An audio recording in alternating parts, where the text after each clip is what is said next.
Salve, salve galera, estamos no ar, estamos juntos, muito bom dia para todo mundo, começando essa segunda-feira, começando a semana já de chavinha virada, né galera? Sai Campeonato Brasileiro, entra Libertadores para o Fluminense, quinta-feira já tem jogo de novo, minha gente. Terceira rodada, mais um jogo fora de casa, lá no Paraguai, Cerro Porteño e Fluminense. Vamos falar dos preparativos para essa partida e lembrar para você a última vez que o Fluminense enfrentou o time paraguaio, você lembra quando foi? Você sabe quais jogadores ainda estão no clube, inclusive como titulares? Você vai se surpreender, meus amigos. Vou trazer a notícia para você e vou falar também sobre a interminável novela Thiago Silva. Prometo que vou ser bem breve, mas vou trazer novidades para vocês e também falar sobre o problema que começa a se arrastar e parece difícil de solucionar na defesa tricolor. Vem comigo.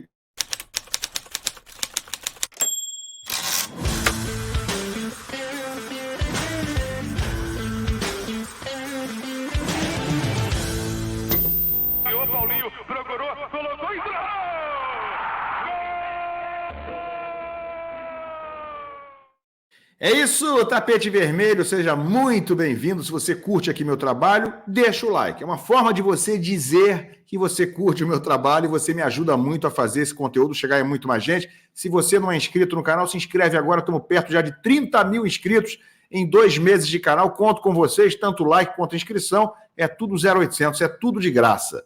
Galera, vamos falar aqui rapidinho sobre novela Thiago Silva. O jornalista Vitor Lessa trouxe ontem a informação de que o Thiago Silva também é pretendido agora por um clube árabe, não sabe exatamente qual clube, mas que tem um clube árabe, possivelmente da Arábia Saudita, interessado, porque lá é que a liga está pegando fogo, lá é que tem muito dinheiro, né? Tá havendo muita contratação, Neymar está por lá, Jorge Jesus, enfim. Thiago Silva seria mais um astro do futebol mundial a jogar a Liga da Arábia Saudita. Ele disse anteontem, em entrevista ao TNT Sports, que já tem a decisão tomada e deixou no ar, deixou entender que possivelmente já esteja com a decisão tomada de vir para o Fluminense, mas ele não afirmou isso. Ele apenas deixou mais ou menos claro que não deve ficar no Chelsea. A esposa dele também com uma postagem, com uma foto dizendo que era a última dança em Wembley, com uma faixa na mão, também deu a entender que no Chelsea ele não vai ficar, então ficam essas duas opções. A informação trazida pelo Lessa de que ele pode ir para o futebol da Arábia Saudita ou de que ele venha para o Fluminense. Eu trouxe a informação semana passada aqui de que já há um acerto, sim, dentro da proposta feita pelo Fluminense a ele, mas não está 100% sacramentado, porque o Thiago ainda queria tomar uma decisão, queria bater o martelo, e eu acho que, cá para nós, está vendo se não pinta alguma coisa de última hora, como, por exemplo, essa proposta trilhardária, que deve ser o caso, do futebol árabe. Vamos aguardar e chega, né? Chega dessa novela e que ele resolva logo. Venha ou fique por lá ou vá para a Arábia Saudita, mas que deixe o Fluminense em paz, seguir a sua vida, o seu planejamento para a temporada. Essa semana tem Copa Libertadores, tem a terceira rodada, Fluminense com 4 pontos no grupo A, empatou primeira fora de casa, jogando mal contra o Alianza Lima, não jogou tão bem assim contra o Colo-Colo, mas fez uma partida razoável no Maracanã, venceu por 2-1, respirou, foi a 4 pontos e agora tem 2 jogos consecutivos fora. Cerro Porteño, no Paraguai, e depois o Colo-Colo novamente, mas dessa vez no Chile. Ele não tem uma obrigação 100% de pontuar nesses jogos, porque se vencer os 2 jogos finais no Maracanã, ele deve se classificar com 10 pontos. Mas, claro, para quem quer fazer uma boa campanha, ter vantagens, possíveis nos confrontos dos mata-matas da Libertadores, seria importante o Fluminense pontuar nesses 2 jogos para chegar, quem sabe, a 12, 13, 14, 15 pontos nesse campeonato, nessa fase de grupos da Libertadores. Então é importante pontuar. Não é essencial para a classificação, mas para ficar bem qualificado, para ficar bem pontuado, bem classificado entre os que forem às oitavas de final, seria, obviamente, sim, fundamental pontuar nesses jogos contra Colo-Colo e Cerro Porteño, que é o primeiro agora, logo na próxima quinta-feira. Você se lembra qual foi a última vez que o Fluminense enfrentou o Cerro Porteño em Libertadores? Vou mostrar aqui para você. Foi no Maracanã, em 2021, com direito a um gol que talvez você nem se lembre. Olha aqui, ó. Olha o gol aí, galera. Vou botar aqui na tela e vou rodar. Vou rodar agora. Vamos embora. Esse aí é o Luiz Henrique. Ó. O Luiz Henrique na ponta esquerda, cruzou. Fred vai chutar, a bola bate no braço do jogador do Cerro Porteño e o juiz bota na cal. Apontou ali para a marca.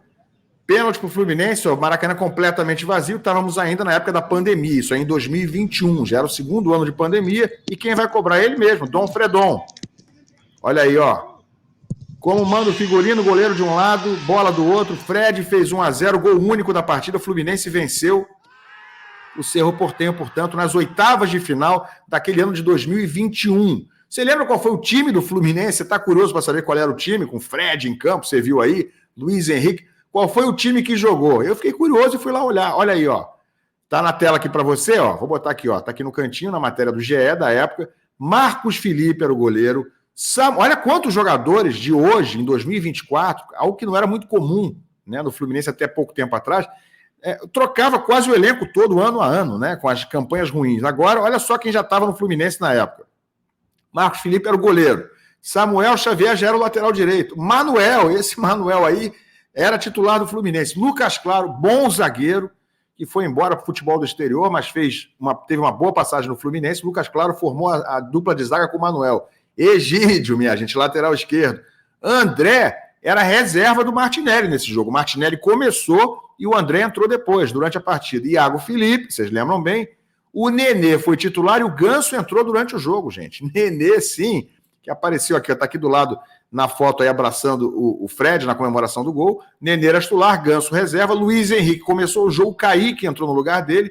E o Fred, que começou, fez o gol, deu lugar ao Abel Hernandes. E o Biel, né, que a galera não gosta, a galera tricolor não gosta, fez gol hoje, inclusive, pelo Bahia, no Campeonato Brasileiro, deu lugar durante o jogo ao Luca. O técnico, Roger Machado, minha gente, que depois foi eliminado com o Fluminense nas quartas de final, jogando contra o Barcelona de Guayaquil. O segundo jogo foi fora, foi no Equador, e o Fluminense dançou, não conseguiu continuar a competição, parou nas quartas de final. As reservas, Muriel, Calegari, David Braz, Danilo Barcelos. Calegari está no clube agora. David Braz acabou de sair. Danilo Barcelos, Wellington Casares e John Kennedy. Já estava no Fluminense em 2021, né, no time profissional, mas não era aproveitado, não jogava, né, galera? Pois é, mas agora tem novamente esse confronto, onde o Fluminense me parece favorito nos dois jogos, mas não é em mata-mata, vai jogar primeiro agora fora, e na volta, né, no penúltimo jogo, vai enfrentar já no Maracanã o Cerro Porteño.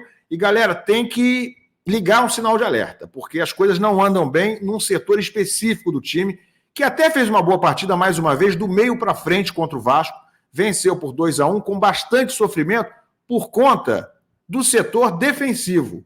Isso aí está na matéria do Netflu. Olha aqui, ó. Defesa precisa ligar o alerta. Flu sofreu gols nos últimos 5 jogos, minha gente. Olha aí a foto do time, né, nesse jogo aí contra o Vasco.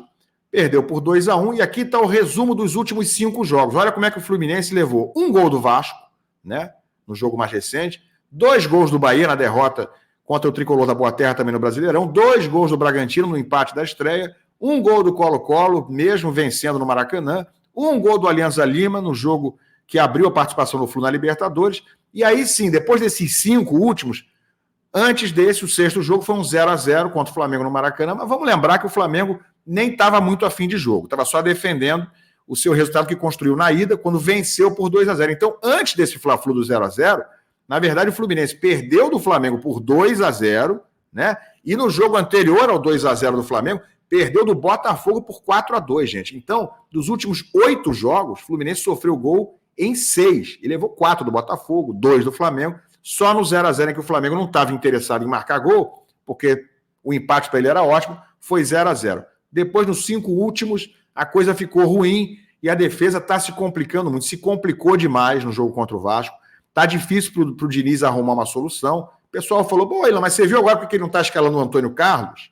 É por isso. Por que ele está botando o Martinelli na zaga? Eu acho que uma coisa não tem a ver com outra. Eu acho que ele tem outras opções. Acho não, tenho certeza. Inclusive, ele tem o Felipe Andrade. Se Felipe Melo e Manuel não estão dando conta, se ele não tem nesse momento Marlon, se ele não tem nesse momento Thiago Santos, por que ele não usa o Felipe Andrade? Que eu ouso dizer foi o zagueiro que melhor jogou pelo Fluminense nessa temporada, quando foi exigido, quando entrou no início da temporada, né, jogando ainda com time reserva, e depois, nas vezes em que entrou durante as partidas, foi bem também. Está na hora do Diniz perder esse receio, essa cautela excessiva com os moleques de Xerém, né? Cautela que ele não teve, por exemplo, com o Marquinhos, e foi muito bem nessa escolha. O Marquinhos realmente deu certo, é um acerto do Diniz. mas ele não precisa ter essa cautela toda que tem com o Felipe Andrade. Bota o menino para jogar, seja com o Felipe Melo, seja com o Manuel. Ou se começarem os dois veteranos como titulares, a primeira opção tem que ser o Felipe Andrade, como ficou provado no jogo contra o Vasco. Antônio Carlos, gente, não tem condição de ser zagueiro do Fluminense. Ponto. Foi contratado, mas foi contratado como um erro. Ele provou no jogo contra o Vasco uns 3 ou 4 erros grosseiros no segundo tempo, que ofereceram chances claras ao adversário, que não tem condição. É absurdo imaginar que Antônio Carlos possa ser novamente, de repente, contra o Cerro Porteño, uma opção à frente do Felipe Andrade. As boas notícias do Clássico, claro, além da vitória, as atuações muito boas do Martinelli, do Paulo Henrique Ganso, novamente com uma atuação soberba, e o Marcelo, gostei muito do Marcelo, alternando entre um meia com liberdade e lateral esquerdo. Ele também teve muito espaço ali para fazer o corredor, fez jogadas também de lateral, mas com muita liberdade, claramente, para chegar como meia também. Fez jogadas jogando pelo lado direito, por dentro, enfim. Gostei muito da atuação desses três, Martinelli, Ganso e Marcelo, o que dá mais esperança para a continuação dessa temporada, inclusive para o jogo de quinta-feira. Pontuar é importante para o Fluminense, não só classificar, mas ficar bem na fita, ficar bem na foto e chegar às oitavas com moral e com uma pontuação que possa lhe dar vantagens nesses próximos mata-matas se o Fluminense confirmar a classificação, tá bom? Deixa a opinião de vocês aqui embaixo, quero saber o que vocês têm para me dizer sobre os assuntos aqui tratados, mas deixa o like, se inscreve e a gente se vê mais tarde aqui. Tchau, gente, obrigado.